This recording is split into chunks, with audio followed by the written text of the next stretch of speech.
ओम शांति। सभी को नमस्ते। और आज के इस हिंदी टॉक में हम सभी भाई बहनों का बहुत दिल से स्वागत करते हैं, हार्दिक अभिनंदन करते हैं। और आज के जो हमारे स्पीकर हैं शशि दीदी, उनका भी बहुत बहुत welcome. Thank you for joining us today. और आज का जो खास टॉपिक है बैसाखी स्पेशल। तो ये एक त्योहार है। हम इस त्योहार को मोटे रूप से तो जानते हैं, लेकिन आज इसकी गहराइयों को भी हम समझेंगे। वैसे तो कहते हैं कि जो बैसाखी है, ये जो बैसाख का महीना होता है, उसके शुरुआत का जो दिन होता है, उस दिन ये बैसाखी मनाया जाता है। 13 अप्रैल या 14 अप्रैल को हर साल ये हम मनाते हैं। और खास करके नॉर्थ इंडिया में, पंजाब दिल्ली की साइड में ये त्योहार बहुत धूमधाम से मनाते हैं। और इस त्योहार की जो विशेषता है, वो एक खास विशेषता है कि ये जैसे हमारी मिट्टी से जुड़ा हुआ है, हमारे भारत की संस्कृति से जुड़ा हुआ है।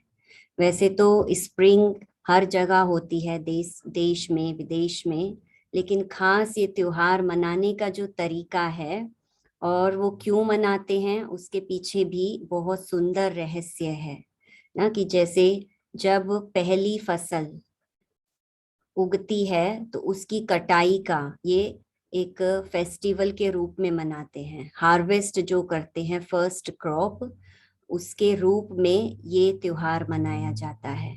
तो जैसे कि हमारे अंदर से सिर्फ ना सिर्फ एक परिवार में खुशियां आती हैं, लेकिन पूरा जैसे कि जो एरिया है, जो हम कहेंगे इस नगर है, वो मिलकर के ये खुशी मनाते हैं। तो कितनी अच्छी बात है। और दूसरा, लोग गंगा स्नान भी करते हैं। हरिद्वार ऋषिकेश आदि में बहुत मेला लगता है इस त्योहार पर। तो मिलकर के जो खुशी मनाते हैं, ये भी एक विशेषता है। और जब मैं इस त्योहार के बारे में और पढ़ रही थी, तो मुझे इंटरनेट पर एक बहुत अच्छी बात लगी जो मैं सभी के साथ शेयर करना चाहूंगी। उसमें लिखा था, संतों की वाणी में प्रमाण मिलता है कि सचखंड यानी सतलोक में सदा वसंत स्प्रिंग जैसा माहौल रहता है, तथा सदा बैसाखी रहती है। बैसाखी माना सदा स्प्रिंग, सदा बाहर। वहां केवल सुख ही सुख है, किसी भी प्रकार का कोई दुख नहीं है। तो ये प्रमाण हमारे संतों की वाणी में मिलता है। तो वास्तव में ये तो एक दिन का त्योहार हम वो यादगार के रूप में मनाते आ रहे हैं, लेकिन कोई ऐसा भी समय था जिस समय सिर्फ सदाबहार सुख ही सुख था। हर रोज ये त्योहार मनाया जाता था। तो वो विस्तार में जानने के लिए हम आज शशि दीदी से सुनेंगे। तो मैं उनका थोड़ा सा परिचय भी देना चाहूंगी। वैसे तो मोस्टली भाई बहने आपको जानते ही हैं, आपको परिचय की जरूरत नहीं है, लेकिन जस्ट ब्रीफली कि आप पिछले 45 ईयर्स से इस ज्ञान में भी हैं और एक टीचर के रूप में अपनी सेवाएं भी दे रहे हैं, जो हमारा लंदन में ग्रीनफर्ड सेंटर है, आप उसके कोऑर्डिनेटर हैं। और आपके टॉक्स बहुत ही लाइवली, बहुत जैसे इंस्पायर करने वाले होते हैं। कितने अनेक अनेक भाई बहनों को आपने जीवन की सही राह दिखाने के आप निमित्त बने हैं। और मैं पर्सनली भी शशि दीदी को अच्छी तरह से जानती हूँ। तो वो जैसे बहुत केयरिंग, और जैसे एज का जो एक गैप होता है वो बिल्कुल नहीं है। बहुत फ्रेंडली तरीके से वो हंसी हंसी में इतनी ज्ञान की गहरी बातें वो समझा देती हैं। तो ये उनकी खास विशेषता है। तो आप कैसे घर में रहते हुए भी, आप मदर भी हैं, ग्रैंड मदर भी हैं, तो ये सब भी करते हुए, और एक आप एक विशेष एक वरिष्ठ हमारी राजयोग शिक्षिका भी हैं, तो कैसे बैलेंस रखते हैं, ये भी एक हम सभी के लिए एक प्रेरणा है। तो अभी हम सुनेंगे हमारी शशि दीदी से। Thank you. ओम शांति।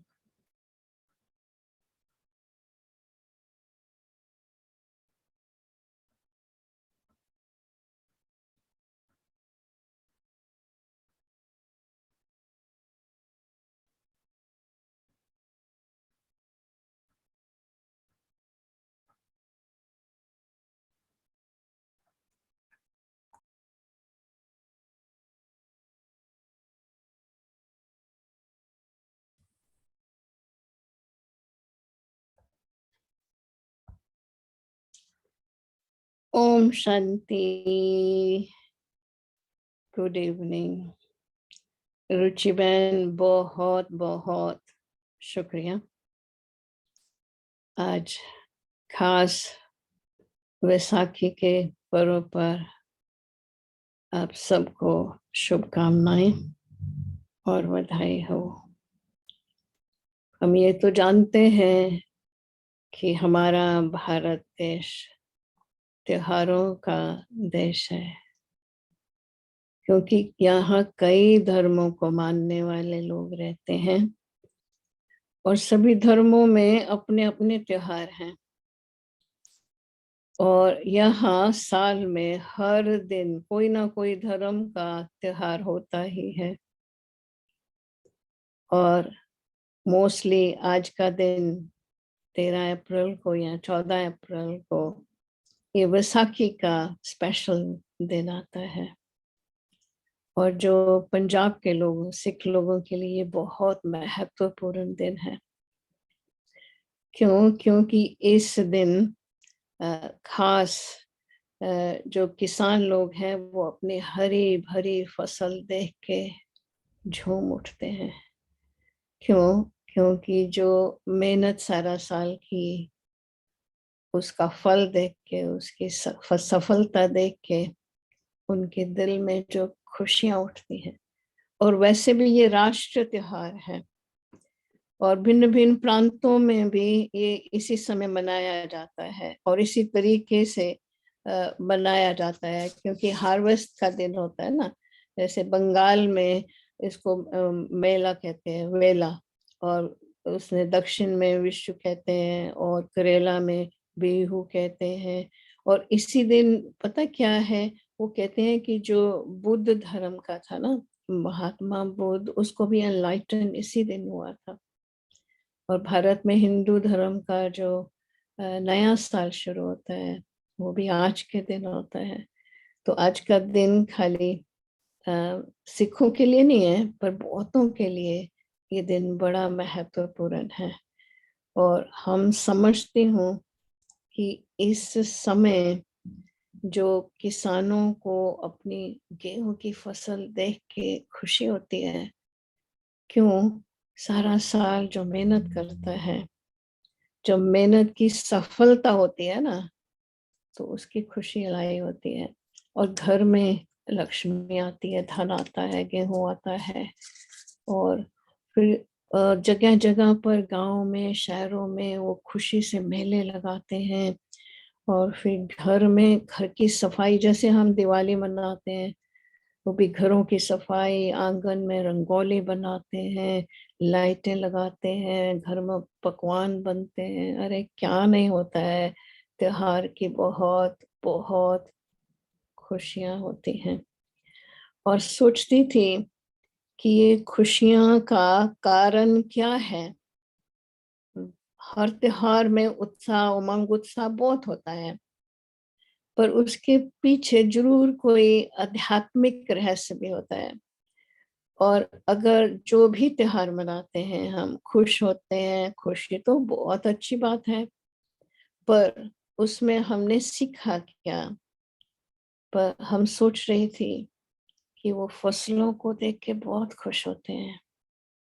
क्योंकि मेहनत की है, और मेहनत भी कोई कम नहीं होती है। इसको कृषि त्योहार भी कहते हैं, किसानों का त्योहार भी कहते हैं। तो क्यों खुशी होती है। अभी मेहनत कोई कम नहीं है। पहले तो जमीन खुदाई करना, फिर उसमें बीज डालना, फिर उसका ध्यान रखना, चिड़िया ना खा जाए, फिर पानी देना, हर चीज का सारा साल वो मेहनत से ध्यान रखते हैं। और जब उसकी प्राप्ति होती है तो खुशी होती है। तो खुशी का असली कारण क्या है? प्राप्ति।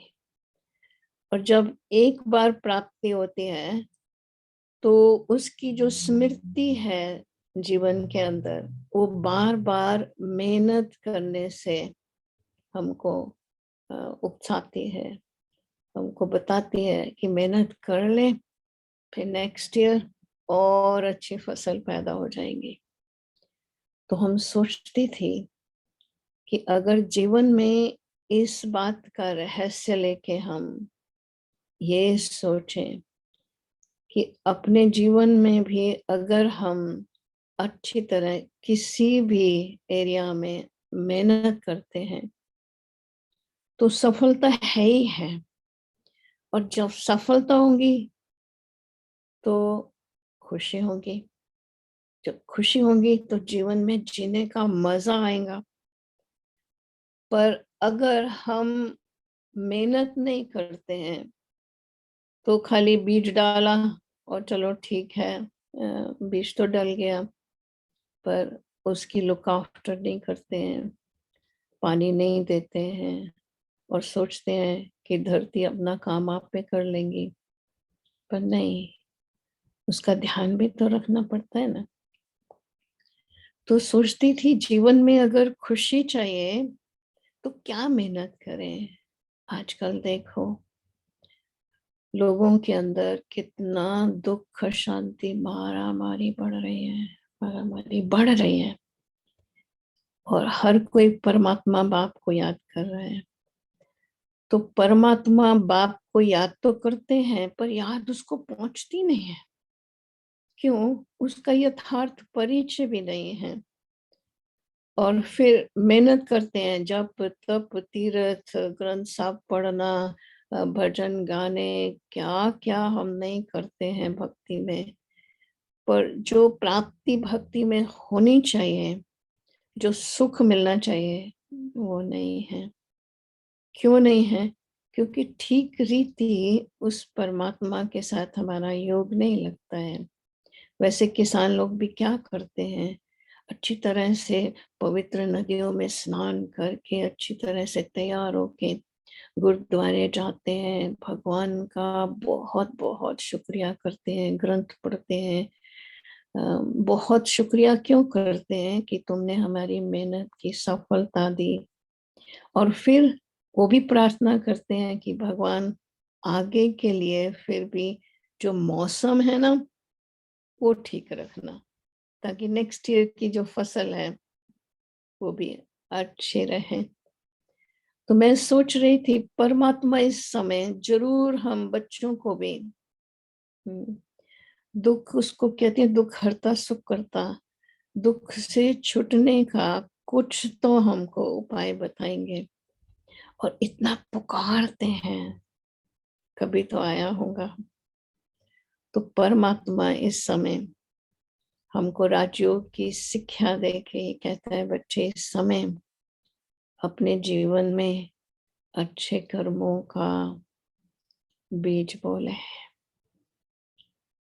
अच्छे कर्म, मनसा वाचा कर्मणा, श्रेष्ठ कर्म कर ले। मैं दुख हरता सुख करता हूँ, तो मुझे परम पिता कहते हो ना। तो पिता माना क्या? हम उसके बच्चे हैं। बच्चे दुखी हो, बाप को अच्छा नहीं लगेगा। तो परमात्मा बाप कहता है बच्चे कि तुम्हारे दुख का कारण क्या हुआ, तुम भूल गए, अपने आप को देह समझ लिया। अभी देह से न्यारे देह को चलाने वाली जो अति सूक्ष्म बिंदु रूप आत्मा है, जो आंखों से दिखाई नहीं देती है। और जो देह, वो देह कोई एक देह नहीं है कि शरीर को चलाती है, पर तुम वो देह हो, तुम वो आत्मा हो जो देह को चलाते हो, तुम देह नहीं हो। तो जिस घड़ी ये राजयोग की शिक्षा से हमको समझ आ जाती है ना कि परमात्मा कहता है बच्चे अभी श्रेष्ठ कर्मों के बीज बोले, तो बहुत आनंद से बैठ के, जैसे रुचि ने बोला ना कि हमारे भारत में ही सतयुग में कितना सुख शांति और पवित्रता होगी, बाहरी मौसम होगा। तो परमात्मा कहता है कि बच्चे अभी श्रेष्ठ कर्मों का बीज क्या है? बीज क्या होता है?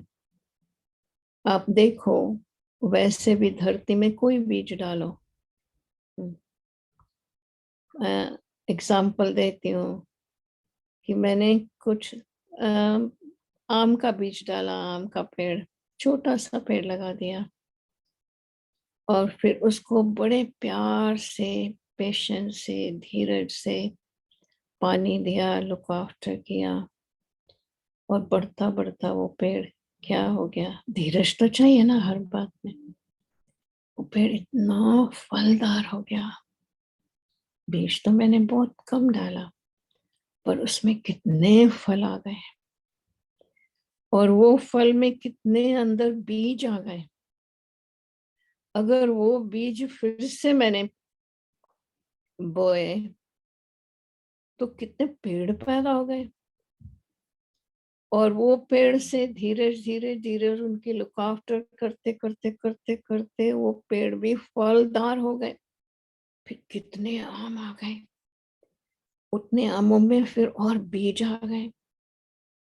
फिर वो बीज मैंने बोए तो क्या हो गया, सैपलिंग लगा दी तो क्या हो गया, एकदम बीजों का आम के बाग लग गए। तो क्या हुआ, सिर्फ मेहनत करके एक बीज डाला, एक पेड़ पैदा किया तो फल कितना हुआ। तो मेहनत सफल हो गई ना। और मैं थोड़ी सारे पेड़ खाई, सारे आम खाएंगे। कितनों के जीवन में वो आम सुख देंगे। पर अगर हम आलस्यवश कहते हैं चलो जो है ठीक है, तो वो ठीक कह देते हैं, केयरलेस हो जाते हैं, तो जो प्राप्ति होनी चाहिए उसकी खुशी नहीं होती है। फिर चिड़िया खा जाती है। तो परमात्मा इस समय हमको शिक्षा देते हैं कि बच्चे सतयुग तो आएगा आएगा, पहले कलयुग में मेहनत कर सतयुगी जीवन व्यतीत करने की। सतयुग में जो हर आत्मा, हर मनुष्य देवी देवता कहलाता था। तो परमात्मा बाप उसको कहते हैं अभी कि बच्चे अपने जीवन में वो दिव्य गुण धारण कर ले, तो इसी समय कलयुग के अंत में जो नरक है, तुम अच्छी तरह से खुशी का जीवन जी ले। तो जिस घड़ी हम सीखते हैं कि एक दिन में साखी नहीं मनाएंगे, ना, हमारे जीवन में सदा के लिए मौसमी बहार आ जाएगा। इवन अभी भी क्यों, परमात्मा जो दिव्य गुण सिखा रहे हैं, हम लिविंग देवता बन जाते हैं।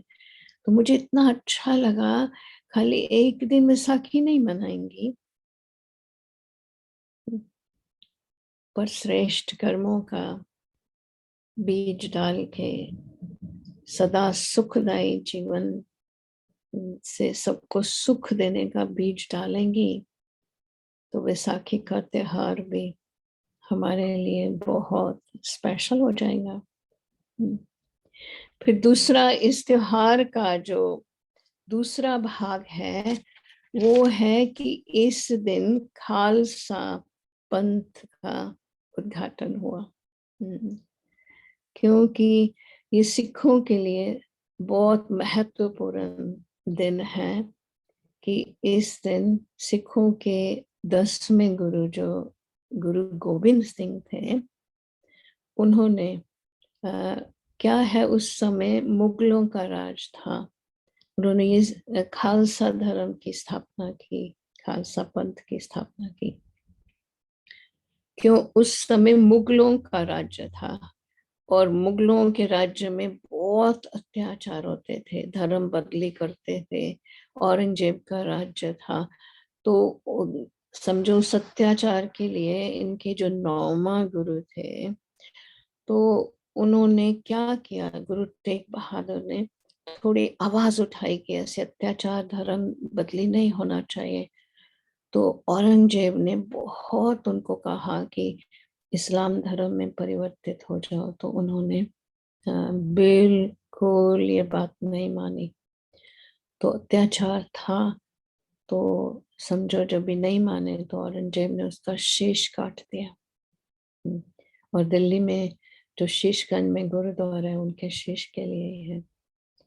और उसको देख के, ये अत्याचार देख के, समझो जब भी इतना अत्याचार होता है, किसी बात का बहुत होता है, तो फिर कोई ना कोई कारण बन जाता है कि जो हम अत्याचार से छूटें। तो तभी जो समझो गुरु गोविंद सिंह को ये आया कि इट्स नॉट राइट, ये होना नहीं चाहिए। तो उसके अगेंस्ट उन्होंने बोला कि हम कुछ ऐसा काम करें जो हम अच्छी तरह से अपनी मेजॉरिटी बना लें, ताकि ये अत्याचार नहीं हो। तो उन्होंने क्या किया कि अनंतपुर साहब में एक बहुत बड़े मैदान में सभी सिखों को आमंत्रित किया। हाँ, और सिखों को आमंत्रित करके एक स्टेज बनाई और उसके पीछे एक तंबू लगाया। और तंबू लगा के तो सब जो इकट्ठे हो गए उधर, तो उन्होंने समझो एक नंगी तलवार लेके कहा। ये बहुत समझो अच्छी बात है कि नंगी तलवार लेके कहा कि ये देश बलिदान चाहता है, वीरों की बलिदान चाहता है। कौन ऐसा वीर सामने आएगा जो इस धरती को अपना सिर देगा। सारी सभा चुप हो गई। और उसमें से फिर जो एक स्टेज में दया जी, हाँ, वो लाहौर के थे, वो आगे आ गए। अभी आप सुनो कि सिर काटना और अपना सिर देना, गुरुजी सिर मांग रहे हैं और इतनी हिम्मत करके आगे आना, it's not a joke, it's not a joke. तो दयाराम जी आगे आए तो गुरु गोविंद सिंह उनको तंबू में ले गए और फिर खून की धारा बही तंबू के नीचे और सब चुपचाप थे। फिर गुरु जी दूसरी बार बाहर आए और उन्होंने नंगी तलवार दिखा के बोला कि ये तलवार अभी फिर से बलिदान मांगती है। और फिर सभी चुप। फिर दूसरा एक भाई आया, धर्मदास भाई सहारनपुर के, वो फिर उनको तंबू में अंदर ले गए। फिर से खून की धारा बही। फिर बाहर आए, फिर उन्होंने फिर बोला तो फिर और तीन भाई आए, हिम्मत सिंह, मोहक सिंह और साहब सिंह जी, गुरु के सामने समर्पित होने आए। गुरु जी उनको एक एक करके अंदर ले गए। और फिर सभी लोग इतने हैरान थे, इतने, सारी तरफ सन्नाटा छा गया, ये क्या हो रहा है। तो थोड़े समय के बाद गुरु जी उन पांचों को लेके बाहर आ गए। तो बोला ये मेरे पांच प्यारे हैं। और फिर उन्होंने उनको पांच प्यारों को पांच चीजें दी जो कि सिख धर्म में बहुत मशहूर हैं। एक तो केश है, केश को संवारने के लिए, केश माना बाल, और उसको संवारने के लिए कंगा दिया, कंगी भी, ठीक है, केश, कंगा। फिर जीवन की रक्षा के लिए करपान दिया। और फिर हाथ में कड़ा, कड़ा पहले भी बांधते थे पर लोहे का कड़ा दिया है जो उसमें विटामिन डी होती है, पता नहीं ऐसा कुछ है। कड़ा दिया, फिर कच्छा दिया, कच्छा मीन्स प्योरिटी। तो समझो फिर उनको नाम के पीछे सिंह नाम रखा कि गुरु गोविंद पहले राय थे, फिर गुरु गोविंद सिंह हो गए। और बहनों को नाम के पीछे कौर बताया। सिंह माना शेर, अरे तभी कहते हैं पंजाबी शेर। माना हिम्मत है। और फिर कौर के पीछे, बहनों के पीछे कौर शब्द लगाया, कौर माना प्रिंसेस।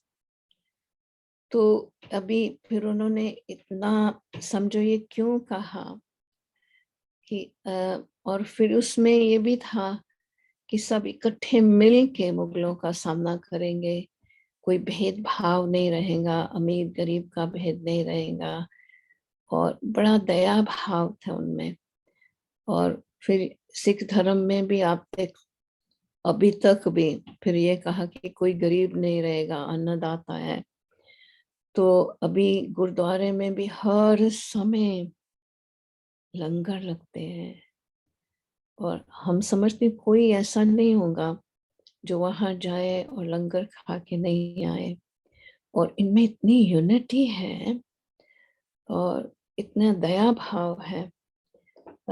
मुझे किसी ने ईमेल भेजी है कि जैसे हमारा दिवाली का फंक्शन ट्रफालगर स्क्वायर में होता है ना, तो ऐसे 16 अप्रैल को ट्रफालगर स्क्वायर में वो बैसाखी मनाएंगे। और सिख लोगों में जो सेवा भाव है, ऊंच नीच का भाव नहीं है, वो सबको एक दृष्टि से देखते हैं। वो सेवा भाव ही समझो। हम नहीं समझती हूँ, कोई कह रहा था कि हमने कोई सिख लोग को भिखारी होके मांगते हुए देखा। तो अपनी कम्युनिटी में बहुत अच्छी तरह से सबकी लुक आफ्टर करते हैं। तो जो ये 5 प्यारे मशहूर हो गए, अभी तक जब ये कीर्तन करते हैं तो गुरु गोविंद सिंह का 5 प्यारों को बहुत बहुत धन्यवाद करते हैं कि उन्होंने वीरता दिखाई। भी मैं सोच रही थी कि कोई कहे कि मुझे आके अपना सिर दो, इट्स नॉट ए जोक। और कैसे हिम्मत रख के,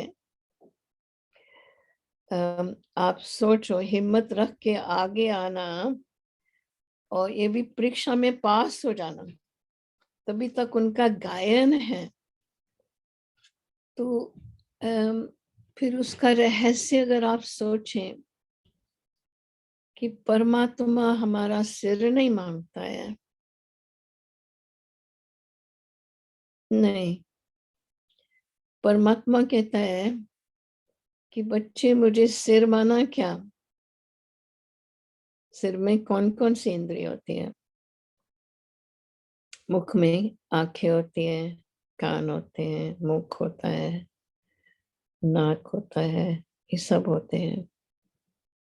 और सिर देना माना कि आंखों से कभी बुरा नहीं देख बच्चे। आंखों के ऊपर भ्रुकुटी में, आंखों के बीच में बच्चे तेरा निवास स्थान है। आत्मा का निवास स्थान भ्रुकुटी के बीच में है। आंखें नहीं देखती हैं, पर मैं आत्मा इन आंखों द्वारा देखती हूँ। तो जिस घड़ी ये शिक्षा मिलती है, तो परमात्मा ने ये शिक्षा दी, बच्चे आंखों से कभी बुरा नहीं देख। क्योंकि बहुत समय से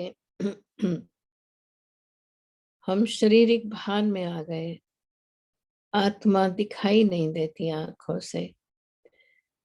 तो शरीर को देख के भूल गए कि इस शरीर को चलाने वाली मैं आत्मा हूं। तो शरीर समझने से शरीर में विकार पैदा होते हैं, आत्मा के अंदर देह समझने से विकार पैदा होते हैं। अभी विकारों की भी लिस्ट है, काम है, क्रोध है, लोभ है, मोह है, अहंकार है, ईर्ष्या, द्वेष, सो मैनी है। तो जिस कारण परमात्मा बाप ने कहा, बच्चे विकार विकारों से लड़ते हैं तो तुम दुखी हो जाते हो।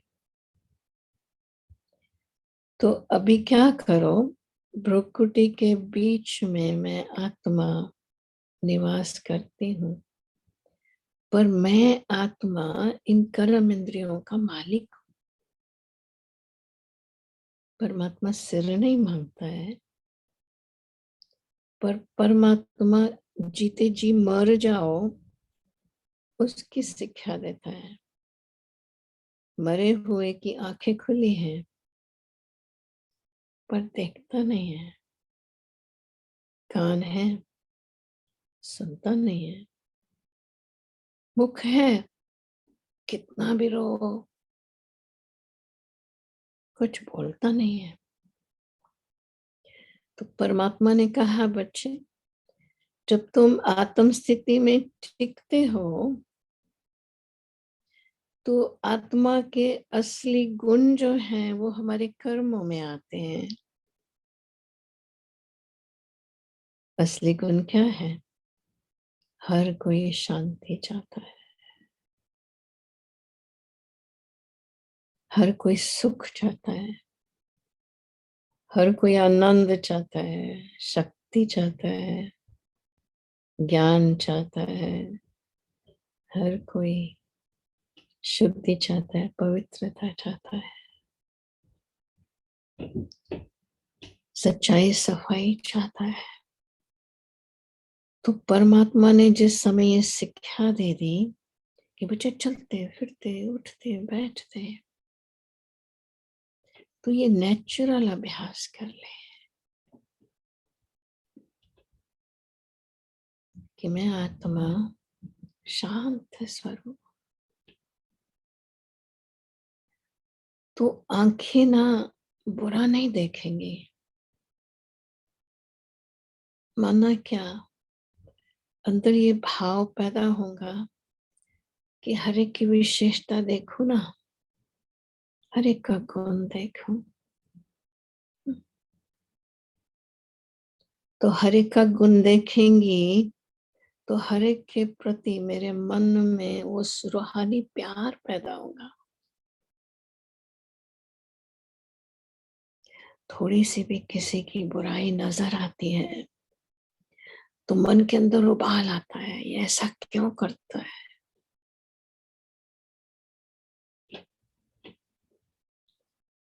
जब भी हमारी आंखों में रूहानियत आ जाती है, हम दूसरे को आत्मिक दृष्टि से देखते हैं, तो प्यार से हमारे संबंधों में बहुत ही शुभ भावना आ जाती है।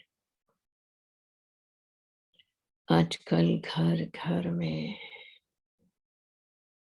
संबंधों में लड़ाई झगड़ा है। औरंगजेब का अत्याचार तो छोड़ो,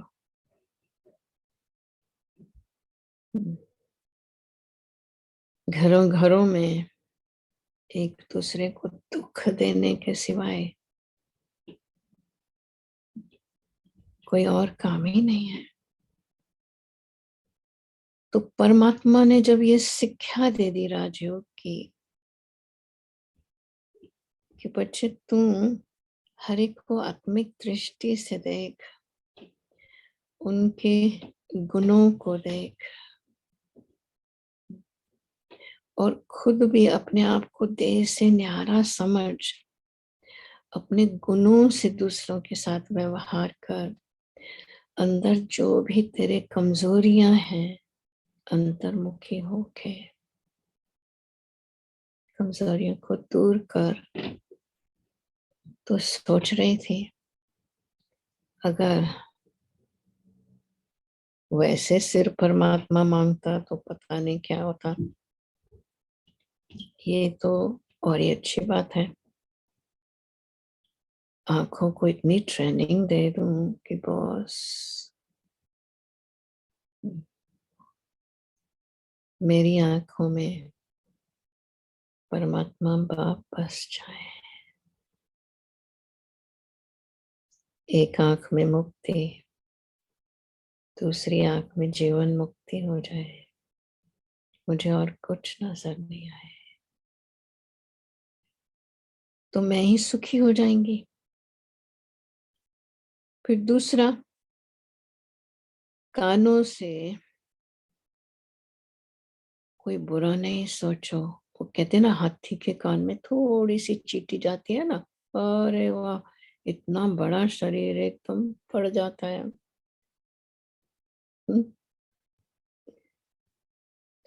तो अगर हम आत्म स्थिति में टिक के कानों को इतनी ट्रेनिंग दे दें,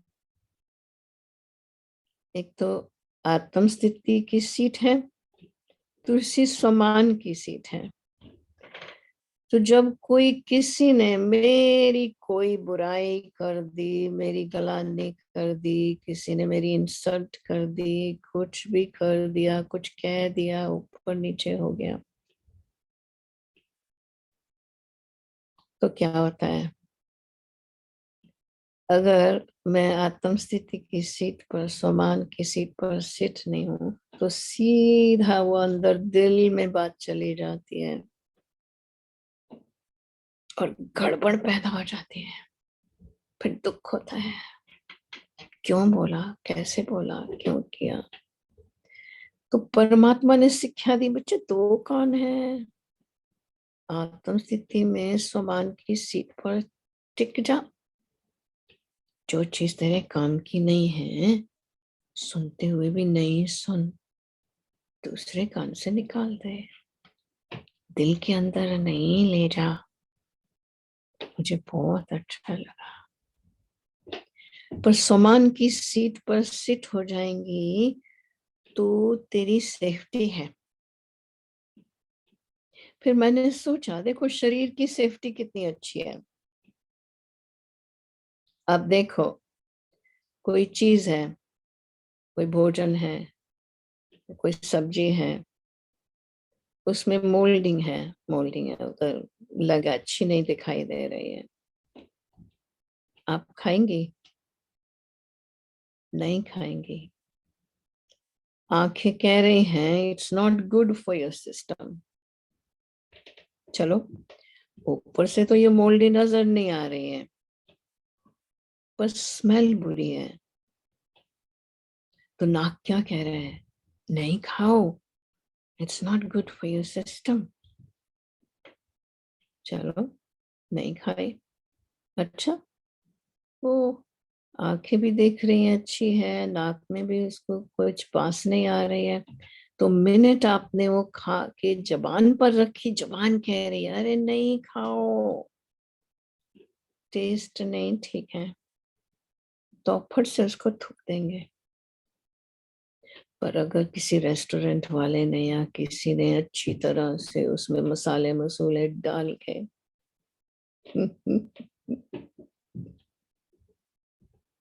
टेस्टी बना के आपके आगे रख दी, अरे वाह, तो आपने क्या किया? खा लिया, पर अंदर ठीक नहीं था। तो पेट के अंदर गड़बड़ हो जाती है, फूड पॉइजनिंग। कई बार सुनती हूँ, कईयों ने कहा I've been to this restaurant, I don't know what I eaten, गड़बड़ हो गई। ठीक है ना? शरीर की कर्म इंद्रियां तुम्हें कह रही हैं कि तुम्हारी सेफ्टी के लिए ये ठीक नहीं है। तो परमात्मा बाप ने कह दिया, बच्चे आत्म स्थिति में टिक जा, स्वमान की सीट पर सेट हो जा। कानों से कोई तूने बुरी बात सुन भी ली तो अंदर नहीं जाने दे, इमोशनल नहीं हो,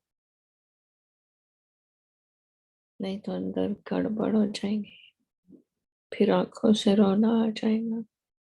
क्यों क्या के क्वेश्चन मन में पैदा होंगे, फिर तेरे अंदर वो बात नहीं रहेंगे। फिर क्या होगा? तू ढूंढेंगी कोई मेरे दिल की बात सुन ले, मेरे साथ क्या बीत रही है। फिर वातावरण में फैलेंगे। तो जब वातावरण में वो बात फैलेंगी तो क्या होगा? और ही बढ़ेंगे। तो सिर देना माना क्या? आंखों से सबकी विशेषता देखनी, कानों से अच्छी बातें सुननी। परमात्मा ने इस समय टीचर रूप में हमको राजयोग की शिक्षा रोज रोज रोज रोज दी। पढ़ाई है, इसको हम क्या बोलते हैं? Brahma Kumari world spiritual university है। अरे वाह! परमात्मा कहते हैं, बच्चे तुम जब ऊपर से उतरे थे तो मुझे पिता कहते हो ना, तो पिता और बच्चे कभी तो साथ रहते हैं ना। तुम्हारे शारीरिक पिता तो अपने अपने हैं, फिर तुम मुझे पिता क्यों कहते हो? जैसे आत्मा और शरीर दो हैं, शरीर शारीरिक माँ बाप का दिया हुआ है और आत्मा परम पिता परमात्मा की संतान है। जैसे मनुष्य का बच्चा मनुष्य है, घोड़े का बच्चा घोड़ा है, इसी तरह आत्मा का पिता जो है वो भी आत्मा है। आत्मा अति सूक्ष्म बिंदु रूप आंखों से नहीं नजर आती है, इसी तरह आत्मा का पिता परमात्मा भी आंखों से नहीं नजर आता है, पर उसको ज्ञान के तीसरे नेत्र से समझा जाता है। तो उसको भी क्या कहते हैं? परम आत्मा कहते हैं। और सारे विश्व में वो जैसे आत्मा बिंदु रूप है, परमात्मा की यादगार भी बिंदु की हम पूजा कैसे करें? गोल मोल पिंडी बना के शिवलिंग की पूजा करते हैं, और प्यार से हम उसको शिव बाबा कहते हैं। तो जब समझ आ गई कि परमात्मा बाप इस समय मुझे शिक्षा दे दे के फिर से लिविंग देवता बना रहे हैं कि बच्चे तो भी सुखदाता का बच्चे हो तो सुख दो। मुख से अभी कभी किसी के प्रति ऐसा बुरा शब्द नहीं बोलो जो किसी को दुख दो। नहीं, दुख नहीं दो। दुख देंगे तो रिटर्न में क्या मिलेगा? दुख मिलेगा। एक की गला नहीं करेंगे ना तो वो 2 बार आपकी गला नहीं करेगा। हिसाब किताब यही चुप हो जाएगा।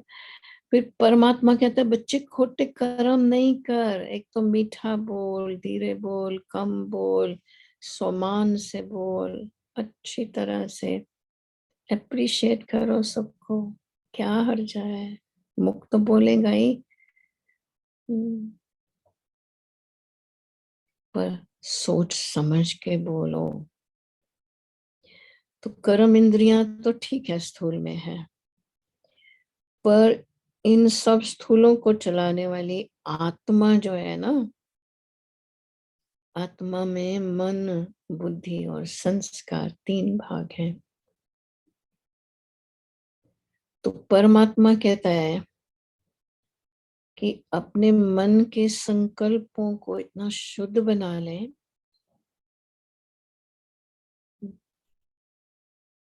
अगर मन के संकल्प शुद्ध हो जाते हैं, बुद्धि में राइट रॉन्ग की समझ आ जाती है। पढ़ाई माना समझ। रोज रोज रोज रोज परमात्मा राजयोग की शिक्षा देके समझ दे रहे हैं। तो जब बुद्धि में राइट रॉन्ग की समझ आ जाती है तो बुद्धि श्रेष्ठ कर्म करना सीख जाती है। आज तक देह भान के कारण, विकारों के कारण हम विकारी कर्म करते रहे, दुख की लेन देन करते रहे, गड़बड़ कर दी, और कर्मों को, विकारी कर्मों के हमारे जो अंदर आदतें, संस्कार गहरे रूप से पड़ गए, विकारी संस्कार पड़ गए, क्रोध के, लोभ के, काम के, सब दुख देने वाले संस्कार हो गए। तो परमात्मा बाप भी कहता है, बच्चे थोड़ी मेहनत कर ले, मुझे अच्छा लगा जब मैंने सोचा किसान कितने खुश थे। अरे वाह, अरे वाह। क्यों खुश थे? क्यों खुश थे? मेहनत की सफलता देखी ना, हरे भरे खेत देखे, अनाज देखा, खुशी हो गई और परमात्मा को धन्यवाद दिया। तो मेहनत की सफलता में खुशी होती है, तो क्या मेहनत करूं? मेहनत भी क्या है? परमात्मा कहते हैं बच्चे ये तो नेचुरल तेरा स्वभाव है, शांति तेरी नेचुरल स्वभाव है। औरंगजेब ने धर्म बदली किया तो कितना दुख दिया, तो परमात्मा ने शिक्षा दे दी बच्चे तेरी आत्मा का स्वधर्म ही शांत है, मेरे से शांति नहीं मांग, तो अपने स्वधर्म में टिक जा। कोई तेरे को तंग करे तो शांति क्यों छोड़ते हो? शांति तेरा स्वधर्म है। गुरु गोबिंद सिंह ने, अरे गुरु तेग बहादुर ने सिर दे दिया, धर्म बदली नहीं किया। औरंगजेब ने सिर काट लिया पर धर्म बदली नहीं किया। और देखो गुरु गोबिंद सिंह के दो प्यारे, दो उसके बच्चे उसके जीवित उनको दीवार में चुन दिया पर धर्म बदली नहीं होने दिया। तो परमात्मा कहता है बच्चे अपने स्वधर्म में टिक जा, टिक जा, टिक जा। कोई कुछ कहता भी है, कुछ प्रॉब्लम आ जाती है, गड़बड़ हो जाती है, तो क्या हर्जा है? थोड़ी हिम्मत रख के मेरे से शक्ति ले ले। परमात्मा ने राजयोग सिखाया माना, बुद्धि का योग मेरे से समझ करके जोड़ ले। मैं आत्मा परमात्मा की संतान हूँ। परमात्मा सर्वशक्तिवान है, क्या गुण है उसके। गुरु नानक ने भी कहा ना, एक ओंकार सतनाम सत्य है, गॉड इज ट्रुथ। परमात्मा प्रेम का सागर है, शांति का सागर है। बच्चे तू उसकी संतान है, मेरी संतान है, तो तू मेरे से शक्ति लेके मास्टर सर्वशक्तिमान बन जा। कोई प्रॉब्लम आती है तो कोई हर्जा नहीं है, समय ऐसा है, कलयुग माना क्या, कला क्लेश का नरक है बच्चे। आत्म स्थिति में टिक जा, तेरे लिए अभी स्वर्ग हो जाएगा, हो जाएगा, हो जाएगा। तो जिस घड़ी हम अपने स्वधर्म में टिक जाते हैं, कोई भी बात आती है हम हिलते नहीं हैं। समझ है, आई है, चली जाएंगे। कई जीवन में प्रॉब्लम आए, कई प्रॉब्लम आए, हर चीज का हल है, पर अंदर फाइट नहीं कर। पर अंदर की बुराइयों से फाइट कर। अंदर से जो विकारी आदतें पड़ी है ना, हाँ, बाबा ने कहा परमात्मा को बाप कहते हैं, बाबा शिव बाबा, कि बच्चे अंदर ही अंदर युद्ध चलता है। पुरानी आदत तेरे को मुसीबत में डालेंगी, घबरा जाएंगे, पर हिम्मत रख। अपनी आत्मिक स्वधर्म में टिक के मेरे से शक्ति लेके, बुद्धि का योग मेरे साथ जोड़ के सामना करो। गुरु गोविंद सिंह ने क्या किया? सामना ही तो किया, बड़ी बहादुरी दिखाई, वीरता दिखाई, और अकेला नहीं, उसने संगठन किया। क्या संगठन किया, ठीक है ना? तो हम भी अकेले कुछ नहीं कर सकते हैं। हमको भी क्या चाहिए? तो परमात्मा ने ईश्वरीय परिवार का साथ दे दिया। हम अकेले नहीं हैं, गॉडली फैमिली है जिसमें हर कोई आत्मा अच्छा बनने का पुरुषार्थ कर रहे हैं। बच्चे, तुम फिर खुश हो के घर में नहीं बैठ जाओ कि मैं शांत हूँ, मैं सुखी हूँ, भगवान ने मुझे समझ दे दी, दुख का कारण बता दिया, आत्म स्थिति में टिका दिया, शक्ति दे दी, रोज याद में बैठ के परमात्मा से शक्ति लेते हैं। पर अभी क्या कर, जो सुख तूने मेरे से लिया है, अभी वो सुख बांट दे। जो भी मिले उसको सुख का रास्ता बता दे, समझ दे, उसका बुद्धि योग मेरे साथ जोड़ दे, ताकि वो जीवन में समझ ले के शक्ति ले ले। असल में परमात्मा के बुद्धि योग कैसे जुड़ता है उसकी पहचान दे दे। आप उसको पिता कहते हो ना, तो पिता से तुम्हारा क्या संबंध है?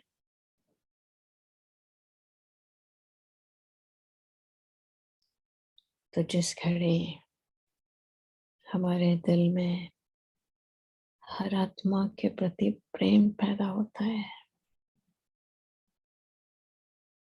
कि सबको सुख बांट दो, समझ के बिना सुख नहीं मिलेगा। सबको परमात्मा का परिचय दे दूं कि भगवान आके अभी सृष्टि पर अपना कार्य कर रहे हैं। परमात्मा बाप गुरु ग्रंथ साहब में कहते हैं, एक माई तीन चेले परवान, एक संसारी एक भंडारी एक लाए दीवान। तो ये परमात्मा जो है ना, एक माई माना एक है, परमात्मा एक है।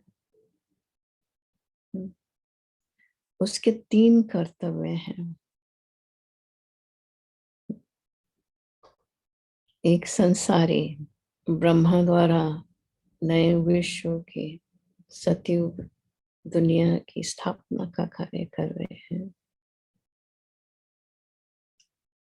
एक भंडारी, तो परमात्मा जो नई दुनिया की स्थापना करते हैं उसकी पालना भी तो करेंगे ना।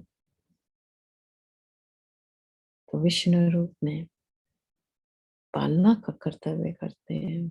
और एक लाए दीवान के शंकर रूप में पुरानी पतित सृष्टि का विनाश। तो अभी जब समझ आ जाती है कि परमात्मा इस समय हाजिर है, वो हम आत्माओं की तरह माँ के गर्भ से जन्म नहीं लेता है, पर ब्रह्मा तन का आधार लेके हम बच्चों को फिर से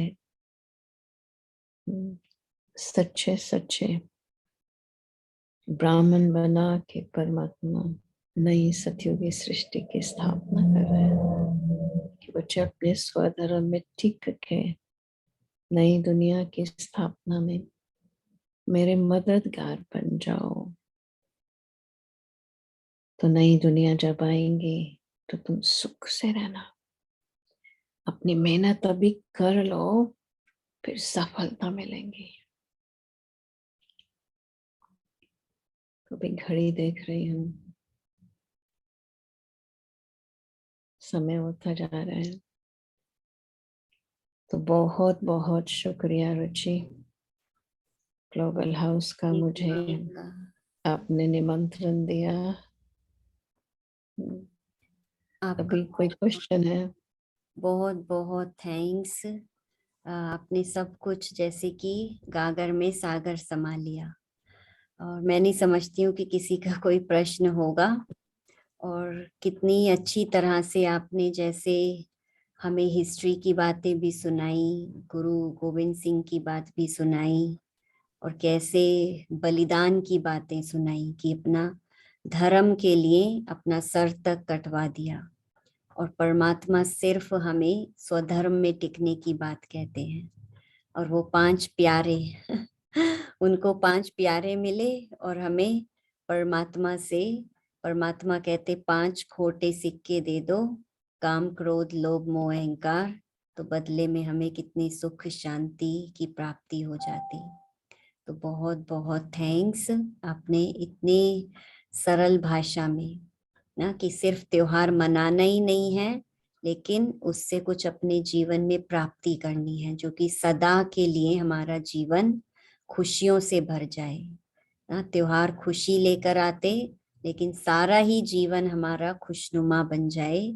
तो उसके लिए आपने इतनी सुंदर ज्ञान की बहुत जैसे छोटी छोटी बातें, कि कैसे हम परमात्मा से संबंध जोड़कर अपने जीवन को भी खुशहाली से भर दें, स्वधर्म में टिक जाएं। छोटी बातें तो आती रहती हैं, लेकिन ये स्वधर्म में टिकेंगे तो कोई, मैं यही सोच रही थी कि ज्ञान तो सभी को है, लेकिन फिर भी हम जैसे कई बातों में रिएक्ट कर देते हैं ना। तो मैं यही प्रश्न पूछने वाली थी, लेकिन उसका आंसर आपने दे दिया कि वो तो अपने धर्म के कारण से दीवार तक में चिन गए, गला तक कटवा दिया, और हम अपना स्वधर्म जो आत्मा का शांत स्वरूप है उसमें नहीं टिक सकते हैं। तो उसमें टिक जाएं तो सारा रिएक्शन की बातें ही समाप्त हो जाएंगी। So thank you so much. सारे प्रश्नों का उत्तर मैं समझती हूँ हमारे भाई बहनों को भी मिल गया होगा। और अभी टाइम तो हो गया है, तो मैं चाहूंगी कि हम शशि दीदी से ही, जो हम दृष्टि का हम खास ब्रह्मा कुमारी में महत्व है, तो 1 मिनट हम सभी उनसे योग मेडिटेशन के रूप में उनसे दृष्टि एक्सचेंज करेंगे। उसके बाद फिर अनाउंसमेंट्स।